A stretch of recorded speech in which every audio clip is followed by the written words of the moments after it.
Welcome back to Swoop Luke. Please excuse all of this, my voice, my sniffles. I've been battling a flu for the last couple of days, but have to power on and make this video. The Pies look to yank halos off of the young plucky Saints on Saturday Arvo, and we should be in for a good match. Play the intro.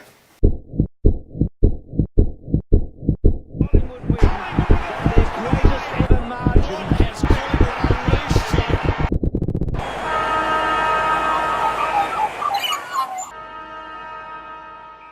You'll have to cast your mind back to May last year to recall when Collingwood and the Saints versed each other. Collingwood went on to win by 28 points, thanks in large to a 6-goal haul by De Goey, where he also booted 3 in the second quarter. After a neck-and-neck first half in that game, the Pies kicked 7 in the third quarter to quell any chance of a Saints win. The Saints had a lot of the footy, but when the heat was on, they weren't able to do anything with it, and when they had Collingwood by the collar, their inaccurate kicking cost them any chance of scoreboard pressure. Sidebottom finished with 38 disposals, and Wells, if you remember him, he kicked 2 goals in that game.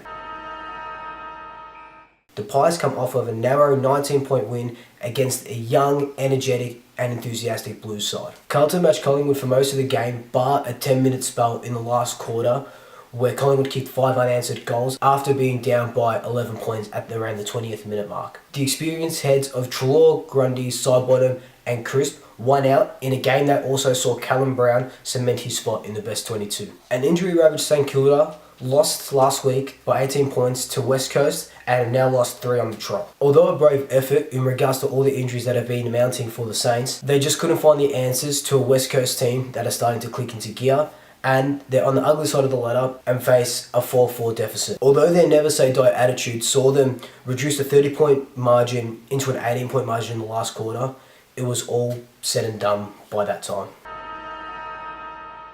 Pies welcome back Dane Beams and Travis Varco. Beams slots into the engine room in place of an unconvincing Wills, who will have to go back to the VFL and find his feet and find his form. Varco comes in for Elliott, who has suffered another hamstring injury.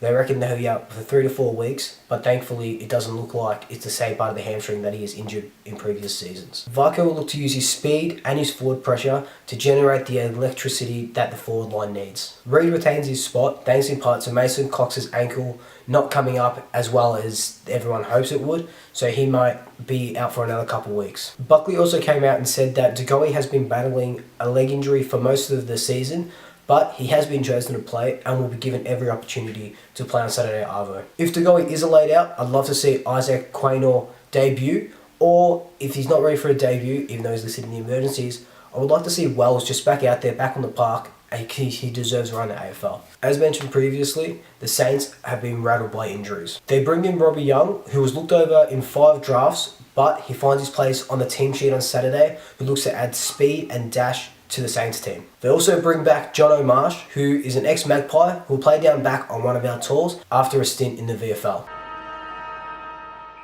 The young Saints midfield will look to add the run and the goal support needed, with Ross, Nunes, Dunstan and Billings all getting on the score sheet whilst also racking up a bunch of disposals. But in saying that, the young Saints do go head to head with the best of the business, and I can see our midfield getting over on top of them. A matchup that I'm really keen for is Grundy and the Saints' informed ruckman Marshall. Marshall has picked up some form this year, but is still seen as an unproven commodity, and I think Grundy will definitely get over the top of him, and Marshall will be in for an unwilling masterclass. I expect Grundy to ruck most of the match, as putting Reid in the ruck didn't really do anything for our midfield.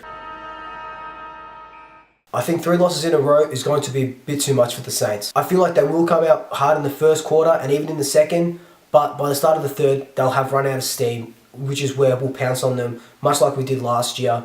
Kicked 7 goals in that third quarter last year. I can kind of see us doing the same thing. The Pies will look to make up for their lackluster 3.5 quarter performance by the Blues, so I've got them winning by 44 points. My big call for this game is Steve-O kicking 5 goals.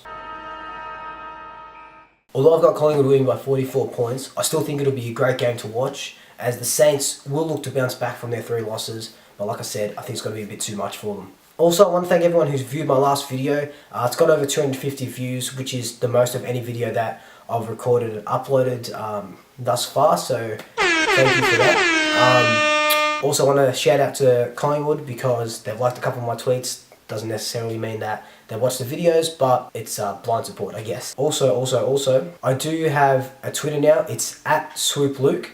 I'll be posting most of the stuff from there, maybe doing polls once I get, more than 2 followers. So keep an eye out for there. In the meantime, like, comment, subscribe, tell your friends, tell your family, tell your pets, and I'll swoop you later.